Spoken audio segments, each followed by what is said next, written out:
Hi everyone, welcome back my YouTube channel. അപ്പോൾ ഇന്ന് നമുക്കൊരു വെറൈറ്റി സൗണ്ട് ഇട്ടിട്ട് ഫുഡ് ഉണ്ടാക്കിയാലോ? ഇന്ന് നമ്മൾ ഉണ്ടാക്കാൻ പോകുന്നത് ഒരു ബാജിക്കറി. എങ്ങനെ ഉണ്ടാക്കാൻ നോക്കാമല്ലേ? ആദ്യം നല്ല ഉരുളക്കിഴങ്ങ് എടുക്കാം. നല്ല കഴുകി ഫ്രഷ് ആയ ശേഷം ഇതുപോലെ ഒരു കുക്കറിലേക്ക് ഇട്ടിട്ട് വെള്ളം കൂട്ടിയിട്ട് ഉപ്പിടാം. ഒരു സ്പൂൺ ഇട്ടാൽ മതി. എന്നിട്ട് ഇതുപോലെ അടുക്കി വെച്ചിട്ടിട്ട് നമുക്ക് ഗ്യാസിലേക്ക് വെക്കാം.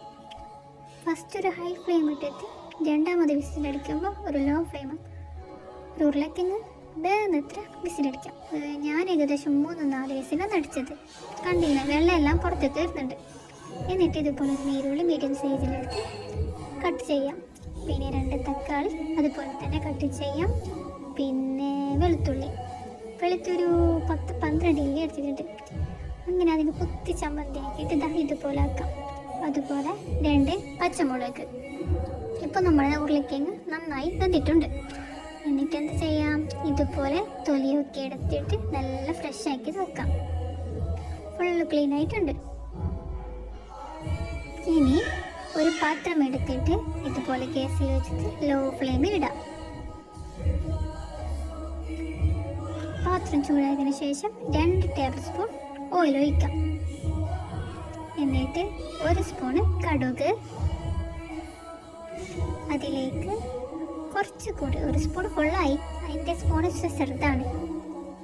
എന്നിട്ട് 2 ചുവന്ന മുളക്, അതായത് ഉണക്കമുളക് ഇട്ടിട്ട് അതിൽ കുറച്ച് എണ്ണയും കൂട്ടിയിട്ട് നന്നായിട്ട് ഇളക്കി കൊടുക്കാം.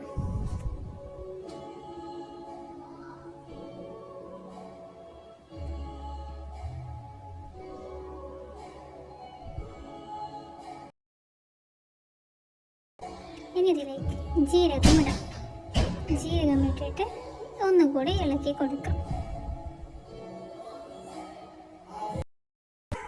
എന്നിട്ട് ഇതിലേക്ക് വെളുത്തുള്ളി ചേർക്കാം. എന്നിട്ട് നന്നായിട്ട് ഇളക്കി കൊടുക്കാം.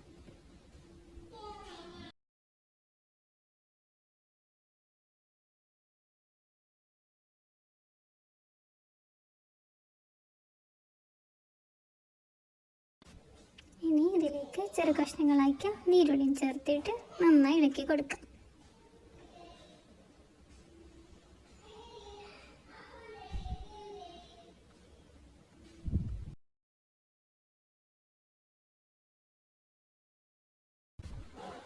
ഇതുപോലെ ചുവപ്പ് കളർ വരുമ്പോൾ ഇതിലേക്ക് പച്ചമുളക്, തക്കാളി എന്നിവ ചേർത്ത് ഒന്നുകൂടി ഇളക്കി കൊടുക്കാം.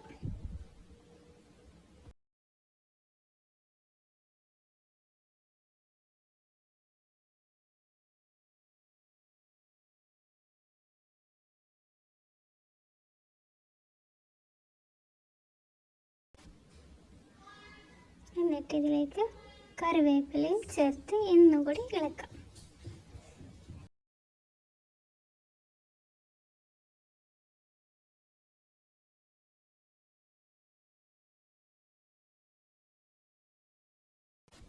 എന്നിട്ട് നമ്മൾ വേവിച്ചെടുത്ത ഉരുളക്കിഴങ്ങ് ഇതുപോലെ കഷ്ണങ്ങളാക്കി കയ്യിൽ ഇതുപോലെ അമർത്തുമ്പോൾ ഇതുപോലെ ആവണം. ഇതും കൂടി നമുക്ക് ആ മസാലയിലേക്ക് ചേർത്ത് വെക്കാം. മസാല റെഡി ആയിട്ടുണ്ട്. ഉപ്പ് ചേർക്കാൻ വിട്ടുപോയി. ഉപ്പ് ആവശ്യത്തിന് ചേർത്ത് കൊടുക്കാം. കുറേ ഇടരുത്, നിങ്ങൾ ടേസ്റ്റ് പോലെ ഇട്ട് കൊടുക്കാം.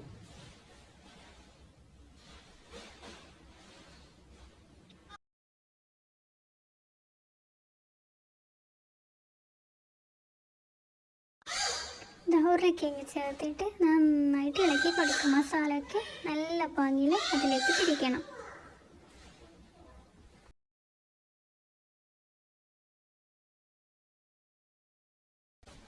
പിന്നെ ഒരു 1/4 സ്പൂണ് മഞ്ഞൾപ്പൊടി, ഒരു ഗ്ലാസ് 1.5 ഗ്ലാസ് വെള്ളം ഒഴിച്ചിട്ട് ഒന്നുകൂടി ഇളക്കി കൊടുക്കാം.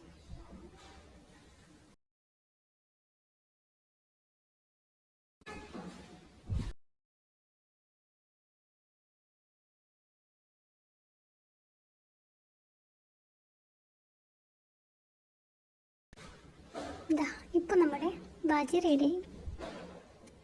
നല്ല ബാജി ഉണ്ടാക്കുക. നല്ല പൂരിയോ പത്തലോ ദോശയോ ചേർത്ത് കഴിക്കാം. എൻ്റെ വീട്ടിൽ ഇന്നുണ്ടായത് പൂരി, അതുകൊണ്ട് ഞാൻ പൂരി എടുത്തിട്ട് നല്ല പായലൊക്കെ ഇട്ടിട്ട് ആ